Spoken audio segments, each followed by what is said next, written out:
جتنے لوگ، ہمارا اپنا ENT ڈپارٹمنٹ ہے، ڈاکٹر عمران سعید جو ہیں ان کا اور تمام ٹیم کا جنہوں نے اس تقریب کا اور اس ورکشاپ کا انعقاد کیا۔ دیکھیے، ہیئرنگ جو ڈسیبلٹی ہے پاکستان میں ایک بہت بڑا مسئلہ ہے بیکاز آف کزن میرجز۔ اگر دنیا میں 3.5 ملین بچے سن نہیں سکتے تو پرابیبلی ان میں سے سب سے بڑی تعداد پاکستان میں، اور یہاں تک ہے بیکاز میں نے کچھ عرصہ مجھے پروفیسر ریاض الدین صاحب مرحوم کے ساتھ کام کرنے کا اتفاق ہوا تھا۔ آئی واز اسسٹنٹ پروفیسر، تو ریاض الدین صاحب مرحوم کو پروفیسر جاوید اکرم صاحب لے کے آئے تھے۔ ریاض الدین صاحب centre of excellence in molecular biology کے ڈین تھے۔ وہ جب ریٹائر ہوئے تو وہ وہاں پر علامہ اقبال میڈیکل کالج میں انہوں نے ایک چھوٹی سی کہہ لیجئے کہ لیب کا اہتمام کیا، جینیٹک لیب کا، اور یہ جاوید اکرم صاحب کے ساتھ ان کا ایک اٹیچمنٹ تھی، رشتہ تھا۔ پاکستان میں جتنے دنیا میں جینز ہیں جو ڈیٹیکٹ ہوئے ہیں ہیئرنگ لاس کے، اس میں سے 2829 تو اکیلے ریاض الدین صاحب نے کیے ہیں ڈیٹیکٹ۔ اللہ تعالیٰ ان کے درجات بلند کرے۔ وہ 2 سال پہلے دنیا سے رخصت ہو گئے۔ ہی واز اے گریٹ سائنٹسٹ، اور انہوں نے بہت کام کیا۔ مجھے یاد ہے جب میں علامہ اقبال میڈیکل کالج میں جناح ہاسپٹل کے وارڈ میں کام کرتا تھا، بچہ وارڈ میں، تو مجھے ان کی اسٹینڈنگ انسٹرکشنز تھیں کہ کوئی بھی ایک بھی بچہ ہیئرنگ لاس والا ملے تو ان کے حوالے کیا جائے۔ پھر وہ پورے فیملی ٹری کو ٹریس کرتے تھے، ان کا جینیٹک انالیسس کرتے تھے، اور اسی کاوش میں انہوں نے 28 سے 30 جینز ڈیٹیکٹ کیے۔ 1/3 of the genes which have been detected in hearing loss وہ پاکستان سے ہوئے، بیکاز یہاں پر جو فرسٹ کزن میرجز یا کزن میرجز کی جو ہے پرسنٹیج ہے دیٹ اراؤنڈ 60%، اور جو آپ سمجھیے کہ جو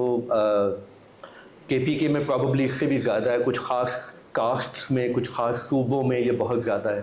اور چلڈرن ہاسپٹل میں کیونکہ اب recently over the last 5 to 10 years بہت سا کام جینیٹک انالیسس پہ ہوا۔ ہمارا ڈپارٹمنٹ آف پیڈیاٹرک گیسٹرونٹرولوجی ہیپاٹالوجی نے سینٹوجین جرمنی کے ساتھ کولیبریٹ کیا اور 80,000 فیملیز کو جینیٹک انالیسس کیا، ہول جینوم سیکوینسنگ ہوا فری آف کاسٹ، اور ایگزوم سیکوینسنگ ہوا۔ تو بہت ساری rear dish orders,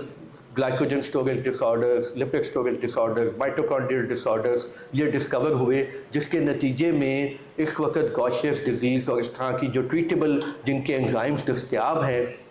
millions and billions کے انزائم گیسٹرونٹرولوجی ڈپارٹمنٹ میں دستیاب ہے جو پیشنٹ ڈسکور ہوتے ہیں۔ انہی ریسرچز کی بیس پہ یہ سارا کچھ ہوا کہ جو ریسرچ ہوئی، انٹرنیشنل ڈونرز ملے، انہوں نے دیکھا کہ اتنے سارے بچے گوشیس کے یہاں پر ہیں تو ہمیں انزائم فراہم کیے۔ Similarly neuro department, development department, بہت سارے ڈپارٹمنٹ ہیں جو جینیٹک انالیسس کر رہے ہیں۔ تو میرا یہ آئی ایم شیور کہ hearing is one of them. اور ہماری یہاں پہ آڈیولوجی کی ٹیم ہے، کوکلیئر امپلانٹ ہے، عمران سعید صاحب ماشاءاللہ کو 800 کے لگ بھگ کوکلیئر امپلانٹ کر چکے ہیں، اور ہر ہفتے وہ 7-8 کوکلیئر امپلانٹ کرتے ہیں۔ 1 مین آرمی، پبلک سیکٹر میں ہی از دی اونلی ون جو یہ کام کر رہے ہیں، تو اٹس اے ونڈرفل ٹاسک۔ اور دیکھیے، میں کہنا تو نہیں چاہیے، منہ پہ تعریف شاید اتنی اچھی بھی نہیں ہے، میں اور عمران کلاس فیلوز ہیں، علامہ اقبال میڈیکل کالج کے ایک وقت کے بیچ فیلوز ہیں، اور یوں کہہ لیجئے موٹر بائک فیلوز ہیں۔ تو عمران اس وقت بھی he was a crazy man, hard working, اور یہ ایک ہاتھ میں کلیویکل یا بون لے کے تو he would find somebody and make him sit and teach ہم۔ تو جب عام دن ہوتے تھے تو لوگ عمران سے بچتے تھے، اور جب ایگزام آتا تھا تو لوگ عمران کے پیچھے ہوتے تھے کہ یار یہ ہڈی پڑھا دے، یہ اسکل پڑھا دے، بیکاز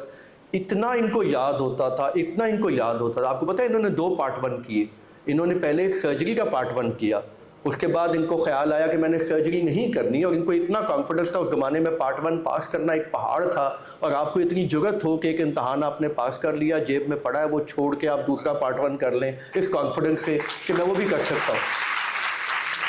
پیشنٹ ویلفیئر سوسائٹی علامہ اقبال کے ماتھے کا جھومر تھا اس زمانے میں، SOBD from KE and PWS from علامہ اقبال، یہی 2 مشہور کالج، اور فاطمہ جناح ماشاءاللہ ہمارے کنٹمپریری بڑا مشہور کالج تھا، یہی 3 کالج تھے۔ تو بلڈ ڈونیشن کی جو ایفرٹس تھیں، آپ سوچیے آئی ایم ٹاکنگ آف 1987-88، جس وقت کوئی ٹیلی فون نہیں ہوتے، گھروں میں ہر گھر میں فون نہیں ہوتا تھا، تو عمران کے پاس ساری بلڈ ڈونیشن کی پورے کالج کی لسٹ ہوتی تھی، اور آپ یقین کریں جس کو جہاں اس حالت میں اس دور میں بلڈ کی ضرورت ہوتی تھی وہ عمران کے گھر جاتا تھا۔ عمران بائک پہ لے کے نکلنا،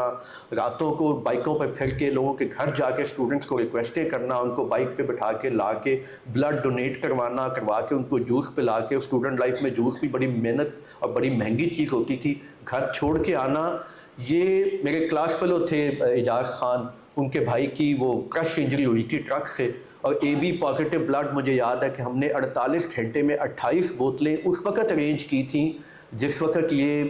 ممکن نہیں تھا کہ آپ گھروں میں جا کے، کوئی واٹس ایپ نہیں تھے، کوئی میسیجنگ نہیں کی. اور یہ لٹرلی مجھے یاد ہے کالج لائف میں ایک شغل ہوتا تھا کہ عمران بھائی ڈائسیکشن ہال میں واک ان کرتے تھے اور لوگ دل میں اپنے بلڈ گروپ چینج کر لیتے تھے کہ اگر انہوں نے کہا بی پازیٹیو تو میں کہوں گا بی پازیٹیو نہیں ہوں، اگر انہوں نے کہا اے پازیٹیو تو میں کہوں گا میں اے پازیٹیو نہیں ہوں. پھر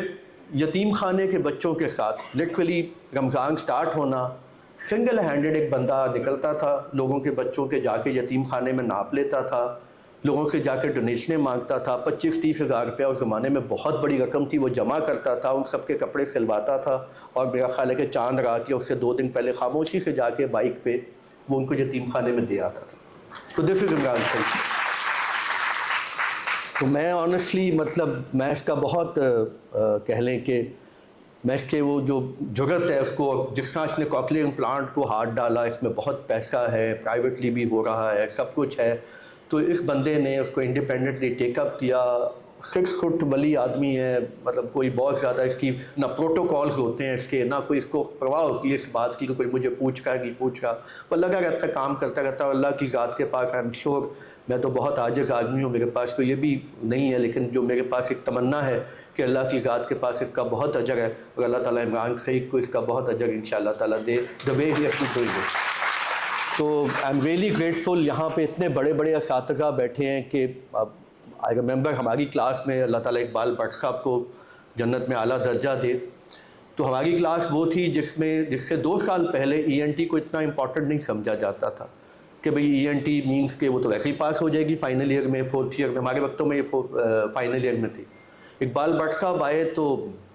پہلے سال 151 سپلیاں، final year M B B S میں ای این ٹی میں 151 سپلی واز لائک یہ کیا ہے. تو بٹ صاحب نے کہا بیٹے تم ناک کان گلے سے، تم نے اس زمانے میں family practice, everybody used to do family practice, M B B S کرتے ہی بیٹھنا ہے، ہاؤس جاب کرنی ہے، کھوکھا کھولنا ہے، فیملی پریکٹس شروع کر دینی ہے، اور ٹانسل اور سائنوسائٹس اور فلاں تمکاں کا بغیر سوچے سمجھے، بغیر ای این ٹی پڑھے علاج کر دینا ہے. تو بٹ صاحب نے کہا بھئی آپ لوگوں نے سب نے بیٹھ کے فیملی پریکٹس کرتے ہو، تمہارے سارے بگڑے ہوئے کیس ای این ٹی اسپیشلسٹ کے پاس آتے ہیں، تم نے رائٹ اینٹی بائیوٹک نہیں کی ہوگی، تمہیں گلے نہیں دیکھنے آتے، اور سب سے زیادہ کمائی فیملی فزیشین کی 90% گلے خراب کی ہے، اور وہ تمہیں دیکھنا نہیں آتا. تو I won't let you go unless you know E N T. پہلے سال 151 لگ لی، اگلے سال 120 لگی، اس کے بعد ہماری کلاس یقین کریں 7 دفعہ لاگ اینڈ ٹرنر پڑھی، بھٹا صاحب کی کتاب پڑھی، بٹ صاحب مطلب اتنا پڑھا. بٹ صاحب نے کلاس ٹیسٹ لیے تو ہم لوگوں نے، میرا خیال ہے 2، ایک راشد لطیف صاحب کا لیکچر اور ایک بٹ صاحب کے ای این ٹی کے لیکچرز اور کلاس ٹیسٹ، جس میں ہم سارے سر جھکا کے جا کے ای این ٹی پڑھتے تھے. اس کا مجھے اتنا ایڈوانٹیج ہوا کہ as a P G are میں نے ایک آٹوسکوپ خریدا، اور as a P G are شیخ زائد میں ایک ریسرچ آئی، میں نے اس میں شامل ہوا، اور I am doing it otoscopy like learning otoscopy and doing it for the last 27 years, صرف اس لیے کہ میرے استاد ایسے تھے جس نے اس بات کی اہمیت دلائی کہ E N T is one of the major important subject. Allergic rhinitis بے شمار ہے، ٹانسلائٹس ہے، دنیا جہان کی ایسی چیزیں جن کو لوگ کیجول ایزی لیتے ہیں. I think E N T is one of the most important subject جب ہم اس کو فیملی پریکٹس اور استریوں پہ لے کے آتے ہیں. تو I am really thankful to the team sitting in front row, جو میرے اساتذہ ہیں کہ انہوں نے اس کی اہمیت کو اجاگر کیا اور ایک جہان کو ٹرین کیا جو آج پاکستانی قوم کی خدمت کر رہے ہیں. میں آپ سب کو سر سلام پیش کرتا ہوں اور آپ سب کا تہہ دل سے مشکور ہوں. اور امجد صاحب کیونکہ ای این ٹی میں سی پی ایس پی کے ممبر رہے، تو ای این ٹی میں جتنے کریکولر مسائل تھے اس کو مینیج کرنے میں امجد صاحب نے جو رول پلے کیا ہے وہ آپ کی فرٹرنیٹی مجھ سے بہت بہتر جانتی ہے. So really thank you very مچ. اور انشاءاللہ تعالیٰ آئی ایم پریٹی ہوپفل کہ جو آپ لوگوں نے اس ورکشاپ سے سیکھا ہے یہ بہت دور تک جائے گا، اور ہمیں ان بچوں کی تو پہنچ ہم تک آ گئی. ہم نے 5 سال کی ایک حد رکھی ہے یہ کوکلیئر امپلانٹ کی، لیکن اس کے بعد اسپیچ ڈیولپ کرنا آسان نہیں ہوتا جب بچہ 4 سال میں امپلانٹ لگواتا ہے. ہماری کوشش یہ ہے کہ ہم اس کو زیادہ لوگوں کو سکھائیں تاکہ فائنلی اگر یہ امپلانٹ 8 مہینے پہ ہو جائے، سال پہ ہو جائے، 1.25 سال پہ ہو جائے، جہاں اسپیچ ڈیولپ ہونا شروع ہوتی ہے، کوگنیشن سٹارٹ ہوتی ہے، تو اس کا زیادہ فائدہ ہوگا. تو انشاءاللہ تعالیٰ اس ورکشاپ کے نتیجے میں جو بھی آپ سینئر فرٹرنیٹی ڈیسائیڈ کرے گی اس کا فائدہ انشاءاللہ پاکستانی بچوں کو ہوگا. ویسے تو جہاں قوت سماعت کی بات آتی ہے تو نہ سننے والے تو بہت سارے لوگ ہیں جن کو کوکلیئر امپلانٹ لگ بھی جائے تو شاید فرق نہ پڑے، لیکن یہ ہے کہ انشاءاللہ تعالیٰ پریٹی ہوپ فل کہ یہ چیز بہت دور تک جائے گی۔ تو آپ سب لوگوں کے آنے کا، یہاں بیٹھنے کا اور آپ کی سماعتوں کا بہت شکریہ۔ Thank you very much. Thank you very much sir. اب میں پروفیسر اظہر حمید صاحب کو میں کچھ ورڈز آ کے ہمارے